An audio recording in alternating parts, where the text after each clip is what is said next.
So first, we need to stop these gag orders. Again, in my comprehensive plan, we talk about it. The non-disparagement agreements, where if a police officer does something to someone in the city of Baltimore, they're not allowed to talk about after they get a civil lawsuit. We need to go after our civilian review board, where we provide more teeth there. And on the first 100 days, we're going to have body cameras and dashboard cameras for every single patrol officer. We kicked this can down the road far too long. It's time for it. The officers want it. The citizens want it. Let's do it.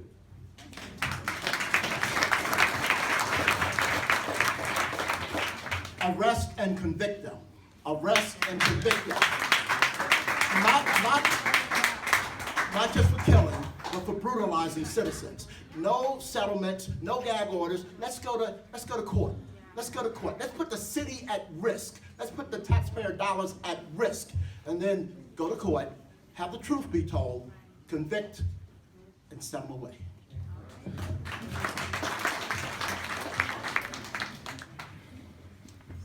So fundamentally, it's about how we ask our police to interact with communities. And right now, we're asking our police to go in and be invaders of communities, to be occupiers of communities. And police have to be partners. They have to be public servants first and foremost. And we have to change the way we recruit, the way we train, and the way we hold police accountable for their actions, for their brutality, for their misconduct. And there's a lot of reforms that are needed. Body cameras are an obvious first start, and they're terrific. But it's also how we investigate internally, and how we respond to allegations of misconduct immediately and have transparency so that citizens of Baltimore know what's happening. Right now, I don't think anyone in this room knows how many complaints there were against the police department or what happened to those complaints. Thank you very much.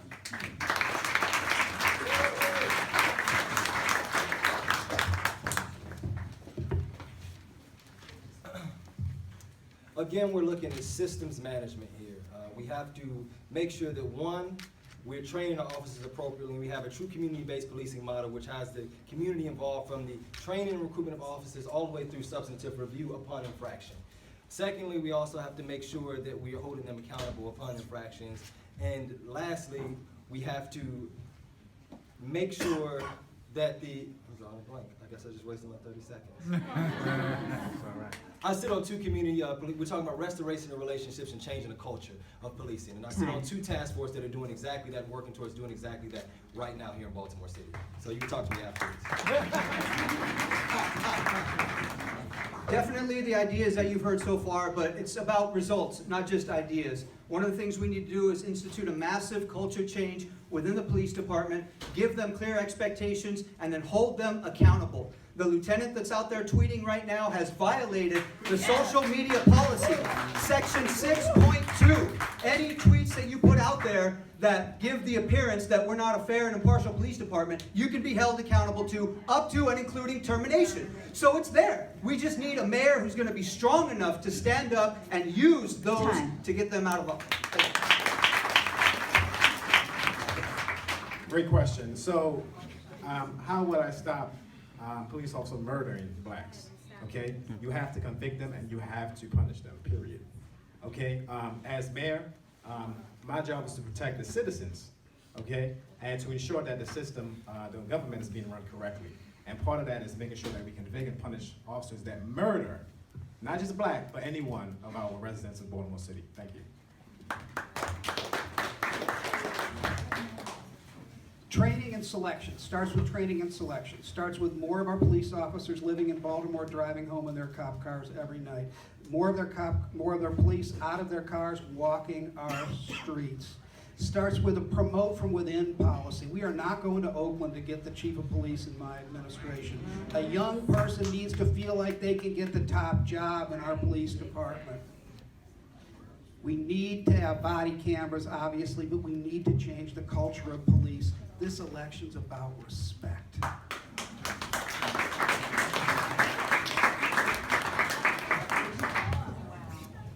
It is the mayor in the city hall that determines the policing policy. So when we yell at the police commissioner for such egregious situations, we are yelling at the city hall, the mayor in the city hall, because they write the policy. They also fund the police department, and the Baltimore City Hall doesn't send money to fund for the administrative oversight, and that's why we have no transparency. The Baltimore State's attorney is lack because a mayor and a city hall is not right there in the media very openly demanding prosecution and jail for these police officers. Thank you.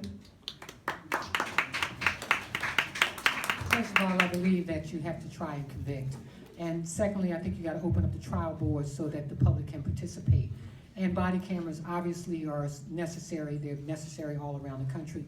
And we have to have police officers living in our community. Only 25% of our police officers currently live in our city. I said it time and time again. If we want police can't stop crime, but they certainly can respect our neighborhoods and our communities. And I think cultural diversity training needs to take place in for every single police officer. And I also believe that we ought to be giving psychiatric evaluations to police officers so that we can know that they are fully equipped to do their jobs.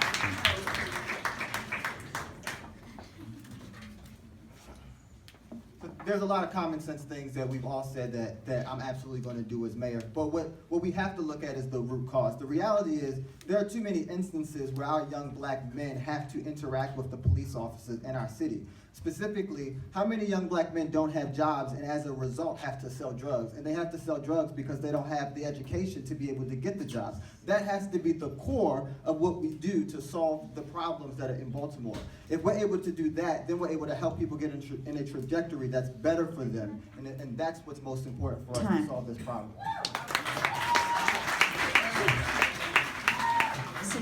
Please look at my 4-point plan, because 30 seconds can't go through it. But our civilian review board, I'm gonna have professional staff working with the civilian review board. So if a citizen wants to send a picture through a camera or an email or a letter or call, they can send that information to the civilian review board. The community will be engaged and involved in selecting that civilian review board so that citizens feel that they can come to someone and to be able to provide complaints. Our police officers, a lot of things have been said. Yes, body cameras.